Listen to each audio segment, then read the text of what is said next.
The final element in the cage analysis that we're exploring here is economic distance.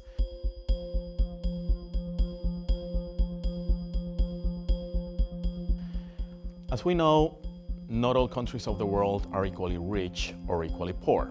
Some countries are rich, others are poor, and even within rich countries and poor countries, there are different levels of equality or inequality. For instance, the US is the largest economy of the world, but the levels of inequality are higher than places like Switzerland or Sweden or Norway. And this is something that, this is a gap that has increased in the last decade and a half. The whole planet has seen a convergence of income towards a relatively small number of people. Now, the emerging economies have also closed a gap that had existed between them and the rich countries of the world, meaning Japan, the US, Canada, and Western Europe, for a long time. And as we're all aware of, there's a much larger middle class in places like China and in places like India and Latin America than there used to exist. Rising middle class in Africa is also becoming very important. So this is something that needs to be taken into account when we make this kind of analysis. Again, inequality has reached levels in which at this point it is being calculated that 1% of the population owns half of the wealth in the whole planet. This has created a particular market, especially for firms involved in luxury goods. A firm like Louis Vuitton, for instance, has made big profits in places like China that beforehand were out of the reach of these kinds of firms. Inequalities also, or the differences between inequalities, also affect how goods and what type of goods are sold in different countries. Let's say a powerful economy like Germany is, yes, a very important economy of the world, but in which for cultural reasons and for economic reasons, there's this idea that showing off your wealth too much is not a good thing. It's a society mostly composed by middle-class people, and they are very respectful about the existence of a middle class. So flashing your wealth is not well seen. In emerging economies, on the other side, we have a very different situation.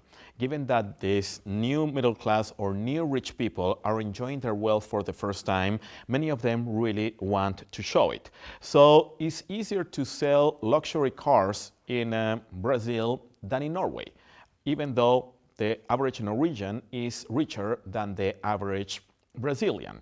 But if you compare the different elites in these countries, a CEO in Norway might commute to work using the subway, while a CEO in Brazil might go in a helicopter. This is partially because of the big differences in income, which allows somebody to find better markets, for example, for luxury goods, in a place like Brazil that has much more poor people than as a percentage of the population than Sweden or Norway, than in Norway, where the idea of a powerful middle class is still very, very strong. And this is something that has also had implications not only in areas like luxury goods. Let me bring back some of the firms that we discussed when we were talking about cultural distance. Service companies, like the ones, again, that I mentioned, firms like McDonald's or like Pizza Hut, American corporations, going into different countries.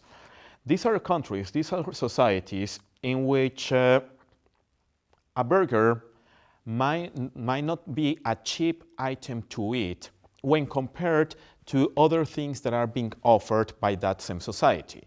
You see the price of a burger, and then you might think, well, but there's this independent family-run restaurant down the street that offers more quantity, better quality, better taste for a much lower price. So this needs to be compensated, given that these places are targeting the new middle class by offering more luxury elements to this experience that are not offered in their home country, that is the United States. So yeah, economies are growing, so a lot of new middle class in emerging economies are consuming things that the middle class in the Western world had been consuming for a while, but the new rich people in these areas are also consuming things that are being offered by firms with a long-run reputation of being providers of luxury goods. No matter how much China has grown, for instance, the elite of China, when it comes to luxury goods, they prefer to buy things made in France or Italy rather than in China. This is part of the status element here. And this is partially also a result of higher income inequalities, which in some societies, those who are up want to show that they're in a higher income bracket than the rest of the people. Income inequalities have increased also in the Western world, particularly in places like Britain or the United States. So multinationals from other parts of the world going into the US also need to take this element into consideration. And they take it into consideration in different ways. For instance, some Indian multinationals have thought about exploiting the increasing income inequalities in the United States by offering things that they had been developing for lower prices. For instance, appliances. There are some firms in India that developed appliances targeting really poor population. But once you develop such low-cost appliance, you might want to sell them to poor people in Western countries that are now beginning to struggle more than before. And this is something that, again, countries that have been used to deal with poor people are beginning to put their eyes in places like the US as a potential market for something in which they have a lot of experience. Now, we also need to take into consideration some economies grow very fast, some economies grow very slowly, and some economies are very unstable.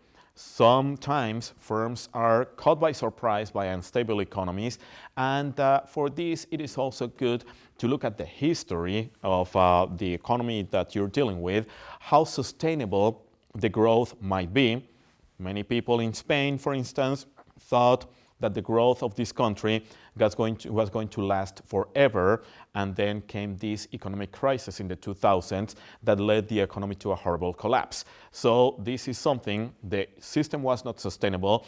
Some people were noticing, economic publications were noticing it, but many people in the business world actually chose to ignore it. And this is, again, economic distance is here an important element, not only in terms of equality, of growth, but also in terms of stability and sustainability of a particular economic system.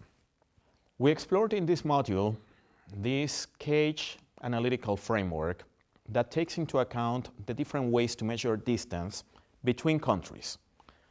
Just to summarize, the world did not converge, and we need to adapt to this lack of convergence.